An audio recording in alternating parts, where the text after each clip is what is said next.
Working உமனாக இருக்கட்டும், home மேக்கராக இருக்கட்டும், மாவு அரைக்கிறத விட அந்த கிரைண்டர் கழுவுறது தான் பெரிய டாஸ்க்காக இருக்கும். அதனாலேயே இப்போது ஒரு கப் மாவு கடையில் வாங்கினா போதும்னு வாங்கிடுறோம்.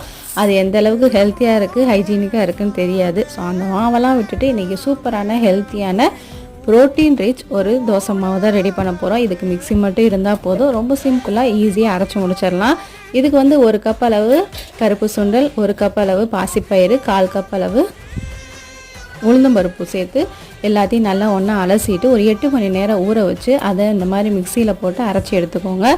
அதுக்கப்புறம் அதோட 1 டேபிள் ஸ்பூன் அளவுக்கு உப்பு சேர்த்து இதை நல்லா மாவு கரைச்சி வச்சுட்டு ஒரு 8 மணி நேரம் நம்ம நார்மல் மாவு புளிக்க வைக்கிற மாதிரி புளிக்க வச்சிடலாம்.